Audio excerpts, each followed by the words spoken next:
Warning: the following content is rated YouTube 13+. In compliance with COPPA and YouTube regulations, what you are about to watch is intended for audiences over the age of 13. For more information, please visit the ftc.gov. Are you listening? Welcome to another episode of the Nerf Report. My name is Bryant Chappelle, and on this week's episode, Capcom might be working on a remake of yet another Resident Evil game. Amazon could be months away from joining the streaming wars. PlayStation has filed patents for a brand new DualShock controller, and we finally have all the nominees for this year's Game Awards. And spoiler alert, the Nerf Report was snubbed once again. But before we get into any of that, your top headlines. Resident Evil 2 the Remake.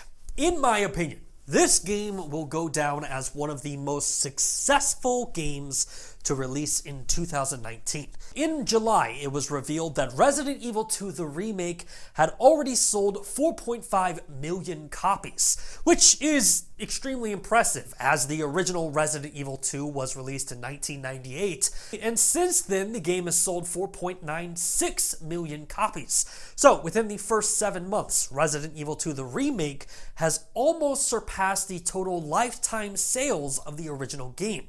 Now, with sales like that, developer Capcom is clearly looking at what other games they can remake. It's like when you realize that you own something that is selling for thousands of dollars on eBay, and you spend the next 3 weeks searching your entire house trying to find hidden treasures. And according to fellow YouTubers SpawnWave, Capcom is already underway with development of another remake. A remake of Resident Evil 3 Nemesis.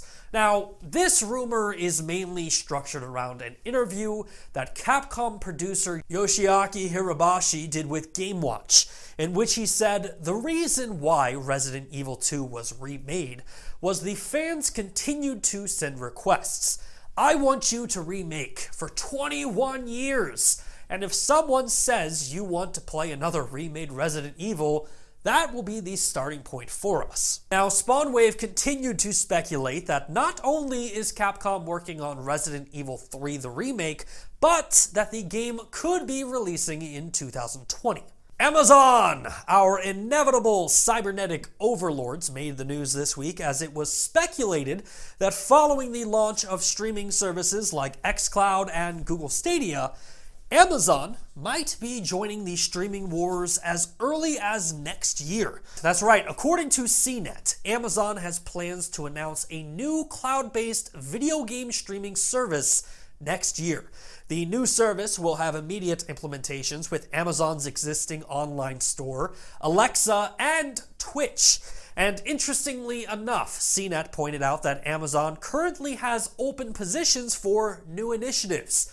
The job posting reads, "We believe the evolution that began with arcade communities a quarter at a time, growing to live streams and esports of today, will continue to a future where everyone is a gamer and every gamer can create, compete, collaborate, and connect with others at massive scales. Amazon will drive innovative new use cases like machine vision and game streaming." Have you ever thought to yourself, in a world where Tom Holland is supposed to be Nathan Drake and Jake Gyllenhaal was supposed to be a Prince of Persia, how have we never got a Grand Theft Auto 5 movie?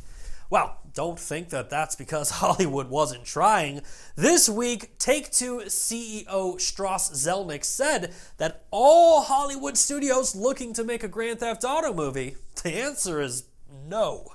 Strauss Zelnick said, "Part of it is, if we were to do something like that, we'd want to have complete creative control to make sure we expressed it the way we want it.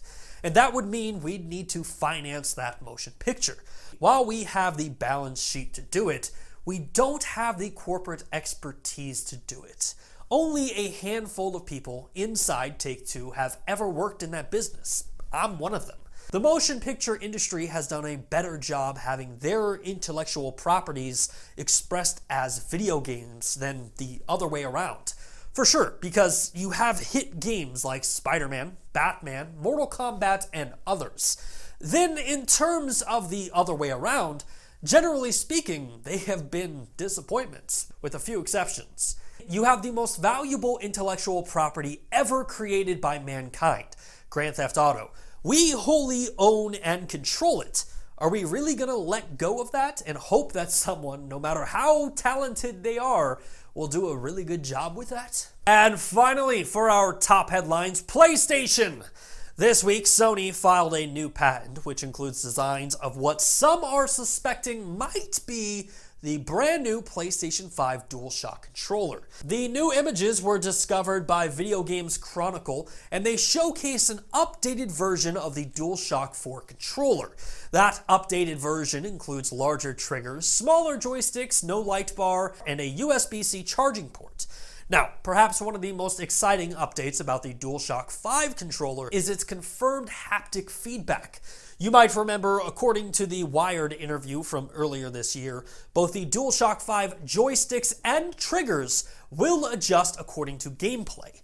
Your triggers will create a varying level of resistance between pulling a trigger of a gun versus pulling an arrow back on a bow, whereas your joysticks will adjust the resistance depending on whether you are running through mud or sliding across ice. The PlayStation 5 and the DualShock 5 controller are both planned for release during the holiday season of 2020. Well, that is going to wrap up this week's top headlines. So, without further ado, let's jump into this week's top story with the rundown. Now for something completely different. Yeah.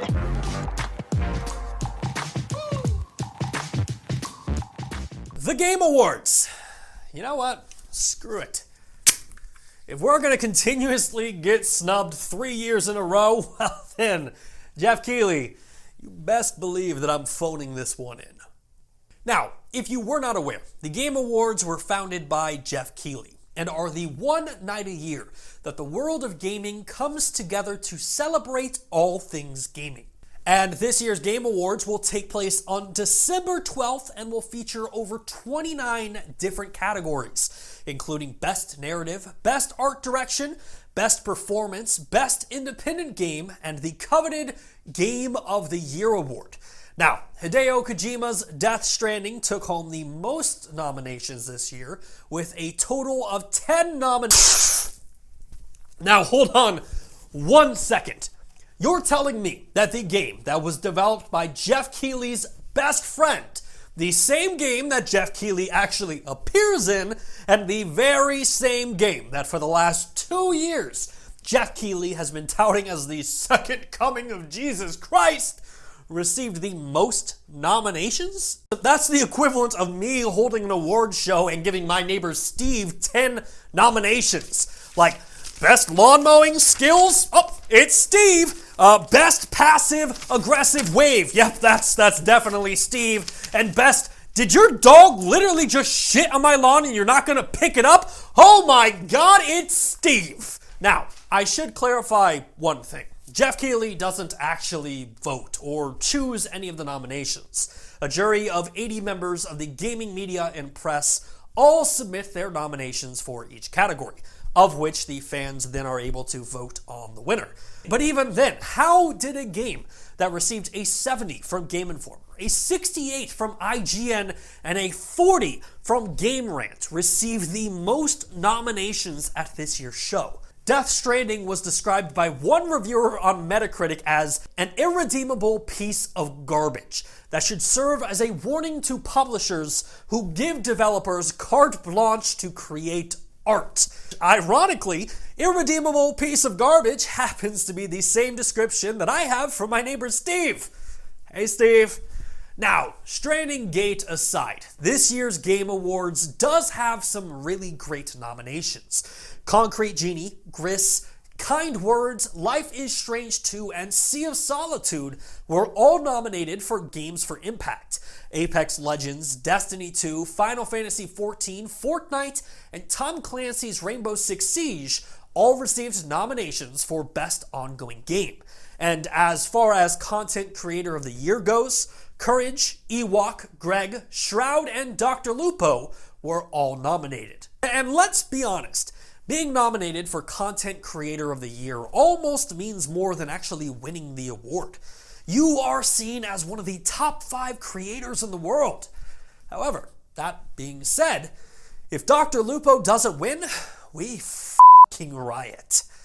This year's Game Awards will also feature categories like Best Fighting Game, in which Dead or Alive 6, Jump Force, Mortal Kombat 11, Samurai Showdown, and Super Smash Bros. Ultimate will all be competing to win. Beat Saber, Asgard's Wrath, Blood and Truth, No Man's Sky, and Trover Saves the Universe were all nominated for Best VR Game, and Baba Is You, Disco Elysium, Katana Zero, Outer Wilds, and Untitled Goose Game all received nominations for Best Independent Game of the Year. Which brings us to Game of the Year.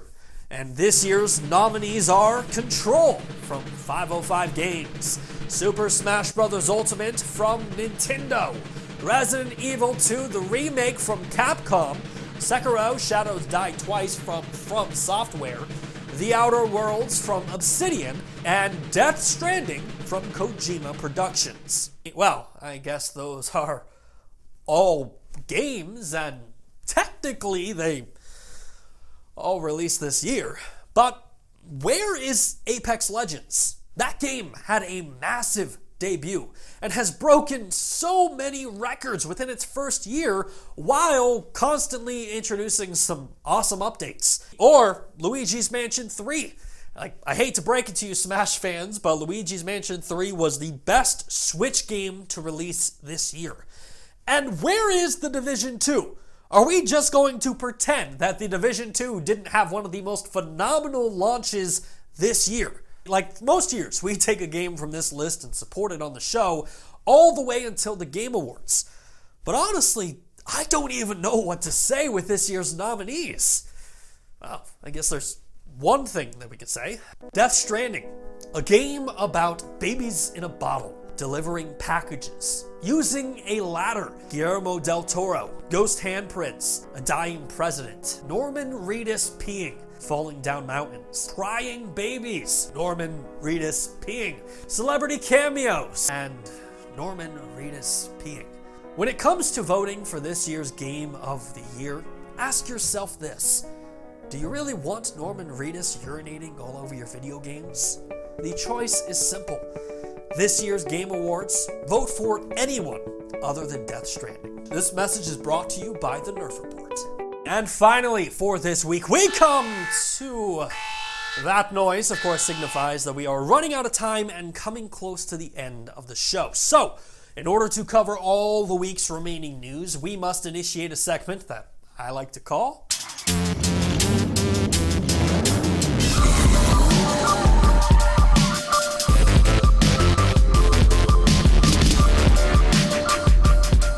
Every single week, we have so much news to talk about and so little time to do it. So we take all the week's remaining news, put 60 seconds on the clock, and try to cover it as fast as humanly possible without running out of breath, passing out, or dying! So with that in mind, let's put 60 seconds on the clock. Thunder noise! And... go! Pokemon Sword and Shield are now the fastest selling Nintendo Switch game of all time. Speaking of Pokemon, the Pokemon Go December community event will feature every single community event Pokemon throughout the entire year. Animal Crossing Pocket Camp is getting a season pass. Alien Isolation is coming to the Nintendo Switch. Speaking of the Nintendo Switch, a brand new MMO is coming to the console called A Hat in Time. PlayerUnknown Battlegrounds is eliminating all loot crates. Detroit Become Human will be launching on PC on December 12th. State of Decay 2 will be coming to Steam in 2020. Borderlands 3 introduced us to their brand new DLC update called Moxie's Heist, which looks really, really cool. And finally, for all of you Half-Life fans waiting for the brand new Half-Life game, congrats, you got it. Except this time it's in a VR headset and it's called Half-Life Alyx. Definitely, hopefully going to be checking that out, but I might have to buy a brand new VR headset, so I don't know if that's going to happen. Ladies and gentlemen, that is it for Nerfed in 60 Seconds, and that is it for this week's episode of the show. If you like what you saw, make sure to hit that like button, subscribe to the channel, and share it with your friends. As always, my name is Bryant Chappelle. You are you, and this has been the Nerf Report. Thanks for watching. Hey, thanks again for checking out our channel. If you like what you saw and you want to see more content just like it, hit that like button and please subscribe to the channel. And with the holidays coming up and Thanksgiving being right around the corner, I just wanted to take the opportunity to say each and every one of you that watch this show, you are what I'm thankful for this year.